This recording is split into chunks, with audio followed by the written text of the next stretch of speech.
Money monk के इस विशेष संस्करण में आपका स्वागत है। म्यूचुअल फंड और शेयर बाजार के बारे में जब भी आप कुछ सोचते होंगे तो सिर्फ एक चेहरा आपके निगाह में आता होगा। वो चेहरा है नीलेश शाह का। लोग निवेश की दुनिया में निवेश गुरु शब्द का इस्तेमाल करते हैं। बहुत जगह अब निवेश गुरु काफ़ी सामान्य शब्द हो गया है, पर नीलेश शाह को आप निवेश ऋषि कह सकते हैं। गुरु की सीमा से थोड़ा अलग।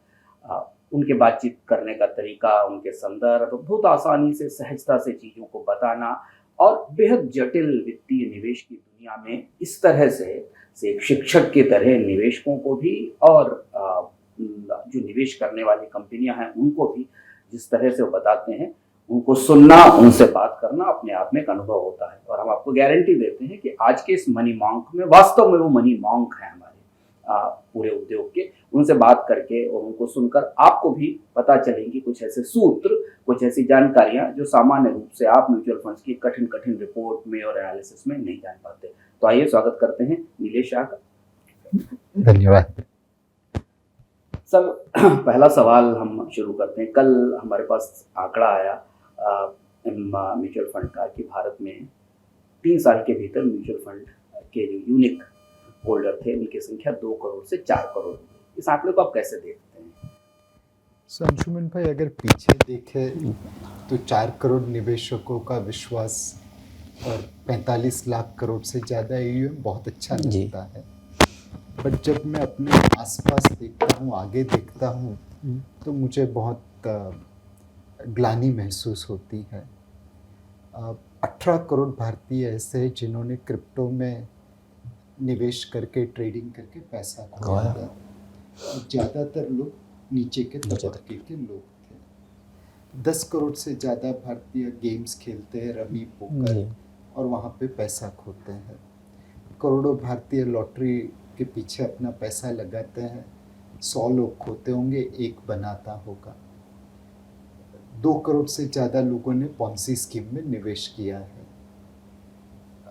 ये सारे लोग अमीर बनना चाहते थे और वो लालच से, किसी के बहकावे में आने से गलत रास्ते इख्तियार कर चुके।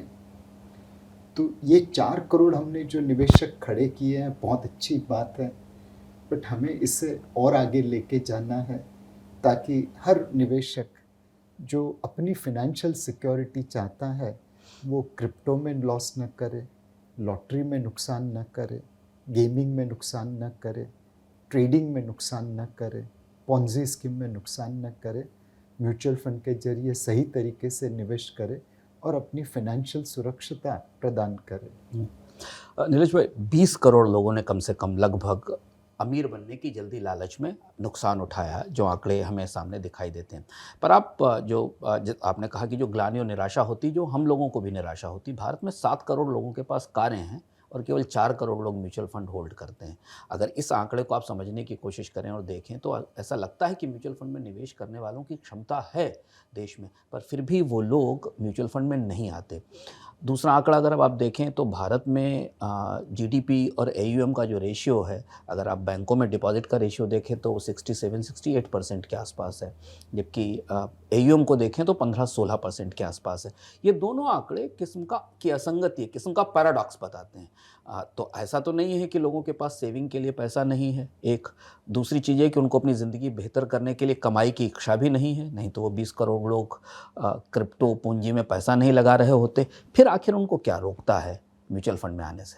जब आप किसी और के सामने एक उंगली उठाओ तो 4 उंगली तो अपने सामने आती है। मेरे हिसाब से हम म्यूचुअल फंड इंडस्ट्री कोशिश बहुत की, बट उतने कामयाब नहीं हुए। एक हमारी जो कम्युनिकेशन है वो ज़्यादातर अर्बन इंडिया के लिए अंग्रेजी में है। हम उसे सेमी अर्बन और रूरल इंडिया में रीजनल लैंग्वेज में कन्वर्ट नहीं कर पाए उतनी जितनी करनी चाहिए। दूसरा, म्यूचुअल फंड जो चलता है वो डिस्ट्रीब्यूटर और एडवाइज़र के सहारे पे चलता है। आज पॉन्जी स्कीम वाले बहुत ज़्यादा इंसेंटिव दे सकते हैं। बाकी जो इंडस्ट्री है हमारी, कंपटीशन, रियल एस्टेट हो, इंश्योरेंस हो, गोल्ड हो, वह भी बहुत ज़्यादा इंसेंटिव दे पाते हैं। तो हम वो डिस्ट्रीब्यूशन कम्युनिटी नहीं खड़ी कर पाए जो लोगों को लोगों के पास पहुंच के उन्हें म्यूचुअल फंड में निवेश करने के लिए प्रोत्साहित कर सके। एक डिस्ट्रीब्यूशन का नेटवर्क नहीं था, दूसरा हमारी कम्युनिकेशन उतनी अच्छी नहीं थी जितनी होनी चाहिए। ये शायद मेरी इंडस्ट्री की कमजोरी है। एक और चीज़ है कि हम सदियों पुरानी प्रथा को तोड़ रहे हैं। रियल एस्टेट में आपके पिताजी ने, उनके पिताजी ने, उनके पिताजी ने निवेश किया था। सोने में वैसे ही सदियों पुरानी प्रथा है। म्यूचुअल फंड्स तो मुश्किल से 90 का प्रोडक्ट है। तो दुनिया में देखा है कि अब 30, 40, 50 साल म्यूचुअल फंड में काम करते रहो, लोगों को समझाते रहो, और फिर एक दिन जे कब आ जाता है जब संख्या बढ़ने लगती है। तो मेरे हिसाब से सेबी ने जो कदम उठाए हैं, रेगुलेटरी गार्ड रेल बनाई है, डिजिटल यूसेज करके लोगों तक रीच पहुंचाने की कोशिश की है, और हमने जो मेहनत की है उन सब का फ़ायदा आने वाले समय में दिखने को मिलेगा। यश भाई, अक्सर लोग ये कहते हैं कि शेयर बाजार या म्यूचुअल फंड में लोग निवेश डर के कारण नहीं करते, पर मुझे इसमें भी बड़ी असंगति लगती है कि लोग अगर डरते हैं तो फिर क्रिप्टो में निवेश क्यों करते हैं? अगर वो डरते हैं तो गेम्स में पैसा क्यों लगाते हैं? वो डरते हैं तो स्पेकुलेटिव एक्टिविटीज़, बेटिंग क्यों करते हैं? इंडिया में इतने बेटिंग ऐप्स हैं, रोज़ छापे पड़ते हैं, पकड़े जाते हैं। तो अगर उनके अंदर खौफ है या डर है तो वो फिर अपने पैसे को और ज़्यादा संरक्षित करें, ऐसी चीज़ों में नहीं लगाएं। कहीं ऐसा नहीं लगता कि म्यूचुअल फंड को लेकर ज़्यादा डर पैदा किया गया? कम्युनिकेशन के जरिए ऐसी बात बार बार कही जाती है कि सबसे पहले म्यूचुअल फंड का विज्ञापन आता और कहता, सबसे पहले वो चिल्ला के कहता है कि mutual fund is subject to market risk. तो ये जो जोखिम का, जिन चीज़ों में ज़्यादा जोखिम है उनके बारे में कम बात किया जाना, और जिन चीज़ों में कम जोखिम है उनके जोखिम के बारे में ज़्यादा बात किया जाना, कहीं ऐसा तो नहीं आपको लगता है कि लोगों के अंदर म्यूचुअल फंड को लेकर लगभग वैसा ही डर पैदा हो गया जो स्टॉक मार्केट को लेकर था? हालांकि स्टॉक मार्केट और म्यूचुअल फंड दोनों बिल्कुल अलग अलग प्रोडक्ट हैं और दोनों में रिस्क का प्रोफाइल बिल्कुल अलग है। ऐसा तो नहीं लगता आपको? एक है कि आप सच के रास्ते पे चलें जी। वो लंबा और कठिन जरूर है, बट मंजिल पे पहुंचा देता है। आज बहुत सारी ऐसी इंडस्ट्री है जहाँ पे लोगों को कम्युनिकेशन करने में गुमराह कर देते हैं। बड़े बड़े फिल्म स्टार लेके आते हैं जो अपने प्रोडक्ट की बिकवाली करते हैं। कम्युनिकेशन करते टाइम आसमान के सितारे दिखाते हैं। एजेंट को इतना ज़्यादा कमीशन देते हैं कि वो मिससेल करता है, बातें करके लोगों को गुमराह करता है। बट ये सारी चीज़ें आपको कहाँ तक लेके जाएगी? यस, शॉर्ट टर्म सक्सेस है, बट इन्वेस्टर्स का भरोसा तोड़ के, इन्वेस्टर्स को उल्लू बना के, उनका नुकसान करके आप कहाँ तक पहुँचोगे? हमारी मंजिल सच की मंजिल है, हमारा रास्ता नेक है। इसमें समय जरूर लग रहा है, बट मुझे पक्का विश्वास है कि अल्टीमेटली हम हमारी मंजिल पे पहुंचेंगे। ये सारे लोग जो दूसरी जगह पे नुकसान कर रहे हैं वो घूम फिर के म्यूचुअल फंड में आ जाएंगे। हम तो कहते हैं सुबह का भूला शाम को घर आए, तो उसे भूला नहीं कहेंगे। सर 3 साल लगे 2 करोड़ से 4 करोड़ होने में भारत में म्यूचुअल फंड निवेशकों को, और ये भी वो दौर था जिस दौर में इंडियन स्टॉक मार्केट में रिटर्न्स अच्छे थे, बेहतर रिटर्न्स थे। तो एक और जो फैक्टर जिसने काम किया, जिस कारक ने लोगों को प्रोत्साहित किया कि लोगों को स्टॉक मार्केट में रिटर्न मिला, और इसके साथ ये भी वो दौर था जिस दौरान लोगों ने क्रिप्टो में भी पैसा लगाया। इन्हीं 3 सालों के भीतर क्रिप्टो में भी पैसा गया, शुरुआत में मुनाफा आया। अगर आप इस पेस को देखें तो आपको कब लगता है कि भारत के टोटल फिनेंशियल सेविंग्स में से म्यूचुअल फंड का हिस्सा दोगुना हो पाएगा? जो 6% है इस समय वो 12% हो जाएगा, या हमें कहें कि भारत में जो GDP टू AUM रेशियो है वो डबल हो जाएगा, 15 से 30%। और जब 30% भी होगा ना सर, तब भी वो फिनेंशियल बैंक डिपॉजिट का आधा ही रहेगा, 50% ही रहेगा। कब तक आपको लगता है ये संभव होगा? इसमें एक हमें थोड़ा सपोर्ट चाहिए रेगुलेटर से, लॉ से। आज जो डिस्क्लोजर स्टैंडर्ड्स है, कम्युनिकेशन है, इंसेंटिव स्ट्रक्चर है, पे आउट है, वो हर इंडस्ट्री में अलग अलग है। फॉर एग्जांपल पॉन्जी स्कीम वाले आपको 2% दिन का ब्याज बोल सकते हैं। हम आपको बोलेंगे हमने पिछले 10 सालों में 12% कंपाउंडेड रिटर्न दिया जी। जब तक मैं कंपाउंडेड रिटर्न पर एनएम पे पहुंचता हूँ तब तक सामने वाला सो जाता है। तो एक लेवल प्लेइंग फील्ड चाहिए हमें, ताकि सारे प्रोडक्ट लोग एक ही तरीके से इवैल्यूएट कर सकें। दूसरी चीज़ है, मेरे जो निवेशक हैं वो दिन दूनी रात चौगुनी बढ़ रहे हैं, और हर निवेशक अपने सर्कल में मेरी बातें कर रहा है। तो एक निवेशक आएगा वो और दो को लेके आएगा। तो ये हमारा ज्योमेट्रिक प्रोग्रेशन ग्रोथ है। जितना समय हमें 2 करोड़ निवेशक बनाने में लगा, उससे कहीं तेज़ी से हमने उसे दुगना किया, और उससे तेज़ी से हम उसे दुगना करते जाएंगे। अब मेरे हिसाब से AUM म्यूचुअल फंड के लिए ज़रूरी है, बट साथ साथ नंबर ऑफ निवेशक लाना भी ज़रूरी है। हम वैसे तो कहलाते हैं कि आप मनी मैनेजमेंट में है, बट एक्चुअली हम ट्रस्ट मैनेजमेंट में हैं। मेरे पास अगर आपका विश्वास है तो आपका पॉकेट शेयर आज नहीं तो कल आ जाएगा।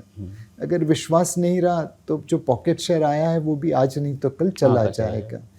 तो हम बस ये विश्वास की पूंजी जमा कर रहे हैं, और कहते हैं विश्वास जमा करने में सालों लग जाते हैं, खोने में एक ही कसर चाहिए, एक ही दिन चाहिए। तो बस हम ये विश्वास की पूंजी जमा कर रहे हैं, निवेशक को खुश रख रहे हैं, और उसके फल हमने ऑलरेडी देखे हैं आते हुए, आने वाले समय में और तेज़ी से आएंगे। जब हम म्यूचुअल फंड के आंकड़े को और भीतर से देखें तब हमें दिखाई देता है कि भारत के म्यूचुअल फंड इंडस्ट्री में बड़ा निवेश भारत के मिडिल क्लास से आया। मध्य वर्ग को थोड़ी समझ थी, थोड़ी उनके पास फाइनेंशियल सरप्लस थे, और उन्होंने अपने बैंकिंग सेविंग्स से थोड़ा फंड डाइवर्ट किया। पिछले 1 साल के तो हमने देखा कि भारत में सेविंग्स गिरी और म्यूचुअल फंड में इन्वेस्टमेंट बढ़ा। अब हम एक फेनोमेना देख रहे हैं जिसमें भारत का मिडिल क्लास श्रिंक हो रहा है। अभी हम IT सेक्टर से जो खबरें आ रही, जॉब कट की, स्टार्टअप जहाँ से नए जॉब्स आने शुरू हुए, और दूसरा ये कि ओवरऑल जो जॉब का सिनेरियो है उसमें कॉन्ट्रैक्ट जॉब्स और नॉन सैलरीड जॉब्स रेगुलरली बढ़ रहे हैं। ये जो श्रिंकिंग मिडिल क्लास है, इसे आप म्यूचुअल फंड इंडस्ट्री की ये जो ग्रोथ है जिसे आप बता रहे हैं कि अब हम मल्टीप्लाइड ग्रोथ की तरफ जाएंगे, उसके लिए कैसा चैलेंज देखते हैं मिडिल क्लास का सिकुड़ना भारत में? क्योंकि भारत का मध्य वर्ग अभी भी 13-14 करोड़ लोगों का मिडिल क्लास है, जो सब कुछ करते हैं, जो बीमा भी खरीदते हैं, जो म्यूचुअल फंड भी खरीदते हैं, जो शॉपिंग मॉल में जाके शॉपिंग भी करते हैं, कार भी खरीदते हैं। यही वो क्लास है जो अभी BFSI इंडस्ट्री के पास है। यहाँ दूसरा एक और इसके साथ सवाल है कि इसके बियॉन्ड का जो क्लास है उसके पास भी सरप्लस है, सेविंग्स है। हमने अपने सर्वे में पाया था, मनी9 ने अपने सर्वे में पाया था, उसे पेनिट्रेट कर पाना और उसकी छोटी सेविंग्स को, छोटी बचतों को म्यूचुअल फंड में लाना, ये कैसे संभव होगा? ये दो चीज़ें एक साथ जुड़ती हैं। सो अगेन अंशुमन जी, अगर हम देखें 1 क्वार्टर 2 क्वार्टर तो मिडिल क्लास ऊपर नीचे जाता है, बट मैं आंकड़े अनुमान से दे रहा हूँ, बट तकरीबन 2004 में भारत जो था उसको अगर आप डिवाइड करें तो 0.5% भारतीय पॉपुलेशन फ्रांस के GDP के बराबर था, और कुछ इंडोनेशिया के बराबर था, कुछ युगांडा सब सहारन अफ्रीका के बराबर था। आज हमने लोगों को युगांडन लेवल से इंडोनेशिया लेवल पे शिफ्ट किया है, तकरीबन 27%, और फ्रांस आधे से 1% हो गया है। सो भारत में 3 राज्य है, फ्रांस जो 1% भारतीय पॉपुलेशन है, इंडोनेशियन जो तकरीबन 27% है, और बाकी 70% के आसपास सब सहारन अफ्रीका है। ये जर्नी तो चलती रहेगी, और उसमें म्यूचुअल फंड का सबसे बड़ा योगदान होगा। भारतीय की सेविंग्स ऊपर नीचे होती है, बट फिर भी 30% के ऊपर ही रहेगी। बट उस सेविंग्स का निवेश हम कहाँ पे करते हैं वो बहुत इम्पॉर्टेंट है। रियल एस्टेट, सोना, करेंसी इन सर्कुलेशन, मतलब आज भी भारत में 33 लाख करोड़ से ज़्यादा करेंसी इन सर्कुलेशन है, उसके ऊपर आप एक पैसा नहीं बनाते। आज UPI एंड भीम की वजह से आपको करेंसी कैरी करने की कोई ज़रूरत नहीं है। जिस दिन निवेशक को समझ आ जाए कि UPI भीम से करेंसी में मैनेज कर लूँगा, कैश की ज़रूरत नहीं रहेगी, और वो पैसा म्यूचुअल फंड में लगा दे, उसके ऊपर वो तकरीबन 5-6% रिटर्न आज के समय में पा पाएगा। ना सोचिए 33 लाख करोड़ के ऊपर अगर आप 5% रिटर्न देख रहे हैं, हम लोग तकरीबन 1,80,000 करोड़ 1,70,000 करोड़ के आसपास का रिटर्न साल का रिटर्न पैसा देख रहे हैं। तो लोगों का माइंडसेट बदलने की ज़रूरत है। एंड मेरे हिसाब से जैसे जैसे इस प्रकार की न्यूज़ फैलेगी, वैसे वैसे लोग समझेंगे कि हमें सेविंग्स के साथ साथ निवेश करना भी ज़रूरी है। अब ये जो निचला तबका है, जिसको अब हमें लगता है कैचमेंट के दायरे में लाया जाना चाहिए म्यूचुअल फंड इंडस्ट्री में, क्योंकि वो लोग जिनकी 25,000, 30,000 रुपये, 40,000 रुपये महीने की इनकम है, वो अभी म्यूचुअल फंड के दायरे से लगभग बाहर हैं। उनकी बुनियादी जो बचत है वो स्मॉल सेविंग स्कीम्स में जाती है, जो सुकन्या समृद्धि इस तरीके की, या वो बैंकों में अपना पैसा रखते हैं। ये बड़ा कैचमेंट है और इन्हें शायद फिनेंशियल सिक्योरिटी की ज़रूरत उन लोगों से ज़्यादा है जिनके पास अब 15-15 तक सिप हैं, 10-10 सिप हैं, 20-20 सिप एक साथ चला रहे हैं। इनको टारगेट करने के लिए, इन तक पहुंचने के लिए म्यूचुअल फंड इंडस्ट्री इच्छुक नहीं दिखती, या वो उतनी इच्छा नहीं है, क्योंकि अभी हमारे पास AUM आ रहा है और वहीं से ग्रोथ हो रहा है कि एक यूनिक SIP होल्डर बनाया, उसने उसकी 2 थी, पर अगले साल उसने 4 करा ली, तो हमारा AUM बढ़ रहा है, या कहीं रेगुलेटरी या कल्चरल हर्डल है इन लोगों तक जाने में, सांस्कृतिक कोई बाधा है कि इन्हें समझाया जा सके कि छोटी बचत, सबसे अच्छी छोटी बचत म्यूचुअल फंड है, सबसे अच्छी स्मॉल सेविंग म्यूचुअल फंड है, जहां आपको कंपाउंडिंग का फ़ायदा मिलता है। ये समस्या कैसे हल होगी? एक हम सदियों पुरानी परंपराओं को तोड़ने की कोशिश कर रहे हैं। जो नीचे के तबके के लोग हैं वो ज़्यादातर पैसा घर पे रखते थे और उनके घर उतने पक्के नहीं होते थे, तो सोने के रूप में साथ में लेके चलते थे। उनके पास बैंकिंग की सुविधा ही नहीं थी, तो कभी बैंक अकाउंट नहीं खोल पाए। अब जनधन के जरिए उनके बैंक अकाउंट खुल गए हैं। ये तकरीबन 8-9 साल पहले हुआ है। सेकंड, उनके पास मोबाइल है और आधार है, तो उनका KYC हो गया है। अब उन्हें हम बैंक डिपॉजिट से, बैंक अकाउंट से निवेश की तरफ लाना है, बट ये मेरे आपके कहने से तो आएंगे नहीं, उनको एक हाथ पकड़ के लाने वाला चाहिए। हमारी एक डिस्ट्रीब्यूटर है जो कुछ समय पहले सतारा गई थी, महाराष्ट्र में थोड़े आगे है पुणे से, और वहाँ के फार्मर के लिए SIP चालू की थी। एक मेरे मित्र हैं एक्सिस बैंक में, प्रदीप भाई करके, उन्होंने अपने ड्राइवर के लिए SIP की, और कुछ समय पहले उस SIP की मैच्योरिटी से ड्राइवर ने अपनी बेटी की शादी बड़ी धामधूम से की। अब ये जो ड्राइवर है वो हमारा एम्बेसडर बनेगा, वो अपनी कम्युनिटी में लोगों को कहेगा कि देखो SIP के जरिए मैं अपनी बेटी की शादी धामधूम से कर सका। वो जो किसान है सतारा में, वो हमारा एम्बेसडर बनेगा। तो एक हिंदी गाना था, ज्योत से ज्योत जगाते चलो, ज्ञान की गंगा बहाते चलो।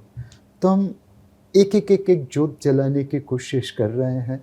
जैसे जैसे ये ज्योत बढ़ती जाएगी, वैसे वैसे नीचे के तबके के लोगों को हम म्यूचुअल फंड में निवेश के लिए लेके आएंगे। एक सवाल जो म्यूचुअल फंड में बार बार निवेशकों की तरफ से आता है कि हमें म्यूचुअल फंड में भी सर एक किस्म की लेजी इन्वेस्टिंग दिखने लगी है इन्वेस्टर्स के बीच में। ये तो वो लोग हैं जो हैं ही नहीं, जिनके पास स्मॉल सेविंग्स की समझ नहीं है। हम लोग मनी 9 में इस बात की बराबर कोशिश करते हैं उन लोगों से बात करके समझाने की, और बहुत सवाल आते हैं लोगों के पास। बहुत सारे लोगों ने मनी 9 के शोज़ देखकर अपना पहला SIP कराया है, दूसरा SIP कराया है, और हम कोशिश करते हैं। बट एक और तबका है जो म्यूचुअल फंड में निवेश कर चुका है और वो लेजी इन्वेस्टिंग के मोड में पहुँच चुका है। वो अपना कैश स्टेटमेंट के बारे में नहीं जानता, उसे पता नहीं कि उसका कितना रिटर्न है, उसके पास सही म्यूचुअल फंड है कि नहीं है, और वो जब शॉक्ड होता है तो वो एक किस्म की नेगेटिव रिपल फैलाता है कि साहब म्यूचुअल फंड भी स्टॉक मार्केट जैसा है, इसमें पैसा डूब गया। म्यूचुअल फंड इंडस्ट्री की क्या रिस्पॉन्सिबिलिटी बनती है कि लोगों को, ये जो लेजी इन्वेस्टर है जिसका बैंक अकाउंट से ECS से SIP जा रहा है, उसने कब उसको चेक करना या समझना नहीं आता, इसे कैसे एजुकेट किया जाए, बताया जाए, क्योंकि वो एक ऐसा फैक्टर है जो सेंटिमेंट को ख़राब करता है जब बाज़ार गिरता है, और उसका फ़ैसला खुद का गलत होता है, पर उसकी गलती का नुकसान बाकी इन्वेस्टर्स को होता है। आर्किमिडीज करके एक साइंटिस्ट थे जिन्होंने कहा था कि मुझे एक अगर आप पुली दे दे और खड़े रहने की जगह दे दे तो मैं अर्थ को हिला दूंगा, अर्थ को उठा लूँगा। निवेशक में मुझे तो सिर्फ समय ही चाहिए।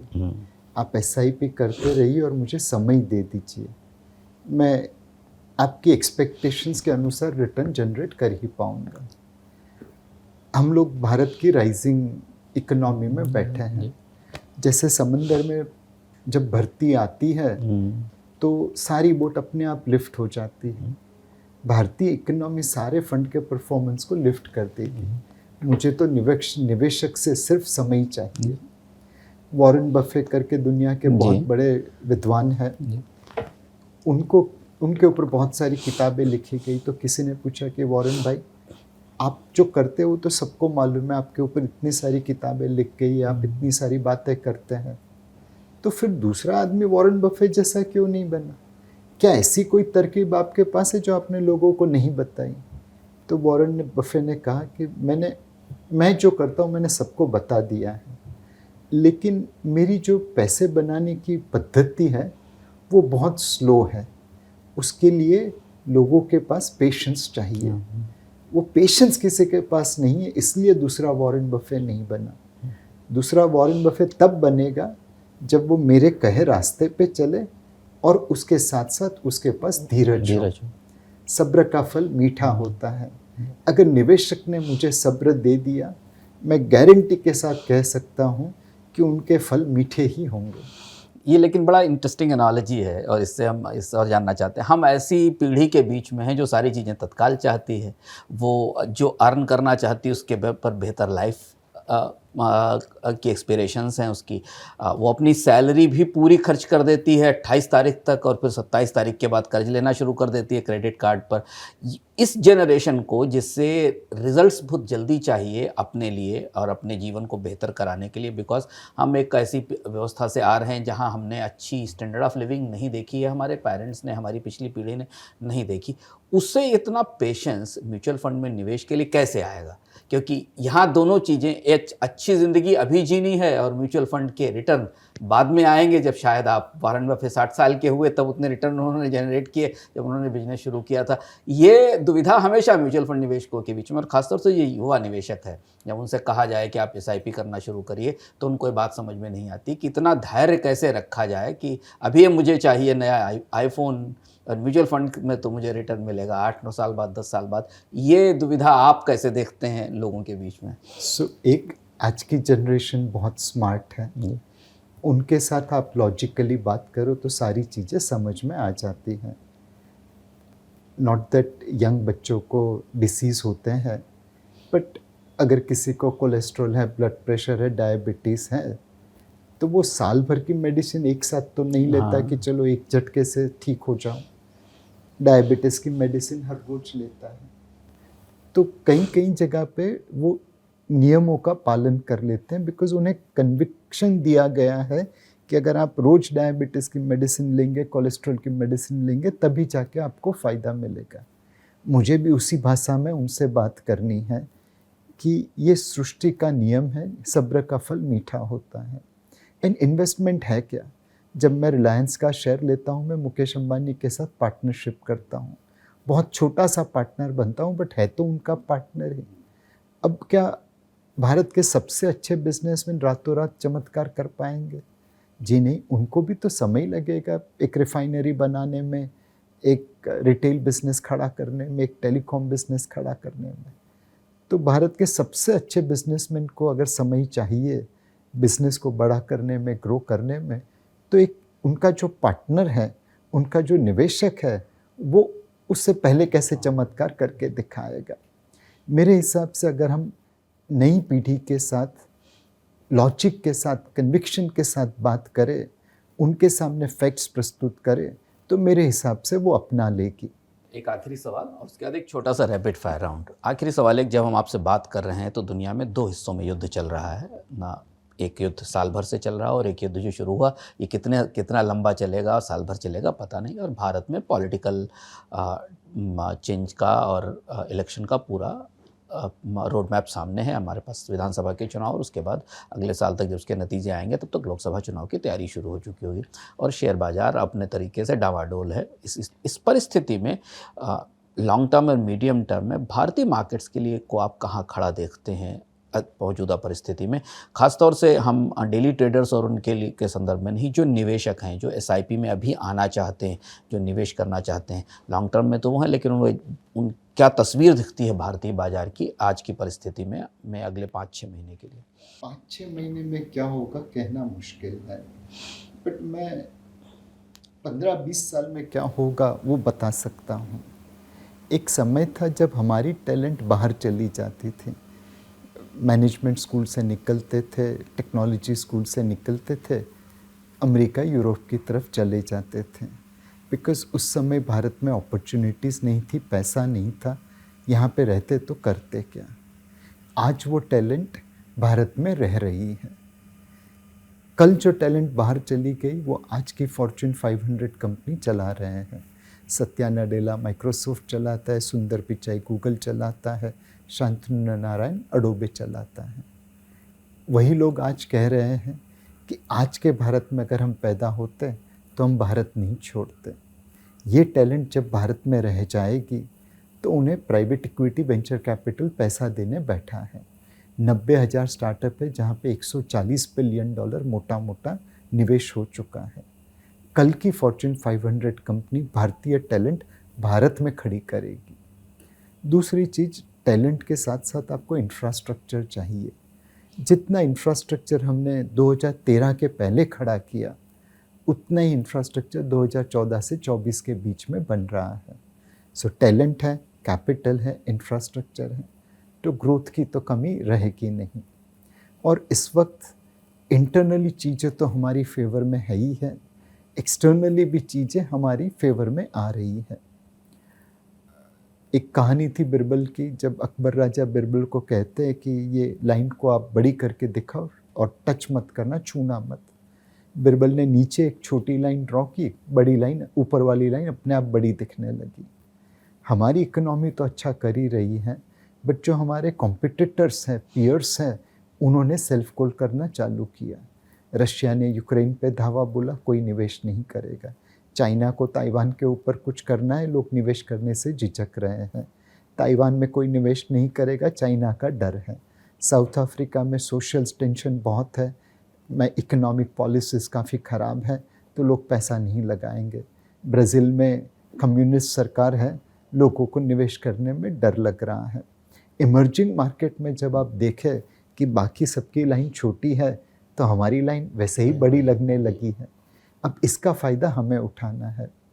अंशुमन जी, मेरे तो पिताजी अब हैं नहीं, बट इस वक्त अगर वो होते तो मैं उनके पास जाता कि पापा, आपने 60, 70, 80, 90 में जब अच्छे अच्छे कंपनीज़ के IPO आ रहे थे, शेयर्स मिल रहे थे, कुछ ले लिया होता तो आज मुझे काम करने की ज़रूरत नहीं पड़ती। और उस वक्त मेरे पिताजी कह सकते थे कि देख बेटा, उस समय तो TV9 जैसी चैनल नहीं थी, मनी 9 जैसी चैनल नहीं थी, तुम्हारे जैसे फंड मैनेजर नहीं थे, डिस्ट्रीब्यूटर नहीं थे, तो हमें पता ही नहीं चला निवेश कैसे करें। हमने तो जो प्रोविडेंट फंड में पैसा लगाया, उसी में तुम्हारी पढ़ाई लिखाई की हमारी ज़िंदगी निकल गई। और मैं अपने पिताजी को माफ़ कर देता कि ठीक है पापा, अब मैं काम कर लूँगा, आप चिंता मत करिए। बट 15, 20, 25 साल बाद आपके बच्चे अगर आपके पास आए और बोले कि जब भारत दुनिया की 10वीं इकोनॉमी से 5वीं और 5वीं से 30वीं पे प्रस्थान कर रहा था, तो आपने क्या किया? आप तो ये नहीं कह पाएंगे कि भाई मनी 9 नहीं था, नीलेश भाई नहीं थे, डिस्ट्रीब्यूटर नहीं थे। उनको जवाब देना बहुत भारी पड़ जाएगा। और इसीलिए भारत की ग्रोथ स्टोरी में निवेश करिए। टैलेंट, कैपिटल और इंफ्रास्ट्रक्चर और ऊपर वाले का साथ जिसने बाकी लोगों की लाइन छोटी कर दी है, इससे बेहतर कॉम्बिनेशन आपको कहाँ पे मिलेगा? तो अभी कोई अगर अनसर्टेनिटी आती है वार या उसके कारण, तो इमीडिएटली बाजार थोड़ा डावाडोल रहेगा, आपको लगता है क्या? क्योंकि बाजार तो नैया की तरह है, जब समंदर में चलती है तो नैया हलक डुलक होती ही है। आपको उस नैया पे विश्वास रख के बैठना है कि उसमें छेद है कि नहीं है। अगर छेद नहीं है तो मंजिल पे डामाडोल होते हुए भी पहुंचा देगी। एक इसके बाद हम अपने आखिरी राउंड पर आ गए हैं, और ये हमारा रैपिड फायर राउंड है, जिसमें हम 4 छोटे छोटे सवाल पूछते हैं और नीलेश भाई से ये जानने की कोशिश करते हैं कि अगर इन दोनों में से उनको चुनना हो तो वो क्या चुनेंगे, क्योंकि ये सवाल हमारे निवेशकों की तरफ से आते हैं। और अंत में हम नीलेश भाई से ये पूछेंगे कि उन्होंने अपना निवेश कहाँ किया है, क्योंकि लोगों को पता चले। सर, पहला सवाल ये आप कि पैसिव फंड या एक्टिव फंड? दोनों। दोनों। फंड मैनेजर या फंड हाउस? अगेन दोनों। दोनों। कोच और टीम जी। प्लेयर दोनों की ज़रूरत है। लेस रेगुलेशन और more? I think more regulation. और लास्टली, म्यूचुअल फंड से निकलना ज़रूरी है या म्यूचुअल फंड में बने रहना ज़रूरी है? बने रहना जरूरी है। और अंतिम सवाल कि आप अगर चुनना चाहें अभी इस समय निवेश के लिए, आपने निवेश के लिए चुना हो तो आपने किन को चुना है? आपने पैसिव फंड्स को चुना है या एक्टिव फंड्स को चुना है? मैं 100 रुपये कमाता हूँ अपनी कंपनी से सैलरी में, तो 40 रुपये टैक्स वाले लेके जाते 60 बचता है।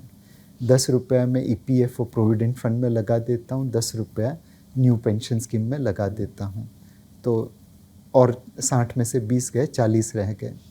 उसमें से 20 रुपये सेबी रेगुलेशन के अनुसार मुझे अपने सारे म्यूचुअल फंड स्कीम में निवेश करना पड़ता है। मैं CEO हूँ, तो मुझे लिक्विड फंड से लेके पैसिव फंड से लेके सब में निवेश करना पड़ता है। तो 20 रुपया वहाँ पे चला गया। जो 20 रुपया बच जाता है वो मैं अपनी बीवी को दे देता हूँ, जिससे मेरा घर चले। तो मेरा सारा निवेश का कामकाज सेबी ने और NPS और PF ने EPFO ने कर दिया है। नीलेश भाई की मैंने आपसे शुरुआत में कहा था कि जब आप नीलेश शाह से बात करते हैं तो निवेश गुरु से नहीं, निवेश ऋषि से बात करते हैं। देखिए उन्होंने कितनी साफगोई के साथ, उदारता के साथ आपको अपना निवेश का हिसाब भी बता दिया है कि वो कितना कमाते हैं और कितना बचत करते हैं। अगर आप इसी परसेंटेज को फॉलो कर लें जैसा नीलेश भाई करते हैं अपनी बचत के लिए, तो आपके पास भी उतना ही रिटर्न होगा जितना रिटर्न नीलेश भाई के पास अपने रिटायरमेंट के समय होगा। मनी 9 से बात करने के लिए आपका बहुत बहुत धन्यवाद। मनी मांक में हमारे साथ आज के मनी मांक शो में शामिल होने के लिए आपका बहुत बहुत धन्यवाद। आप आज ही लौट कर आए हैं दिल्ली से और हमारे छोटे से निवेदन पर हमसे इस विस्तार से बात की और कई सारे महत्वपूर्ण मुद्दों पर हमारी बात हुई। मनी 9 की तरफ से हम पूरी टीम की तरफ से नीलेश शाह का बहुत बहुत धन्यवाद करते हैं।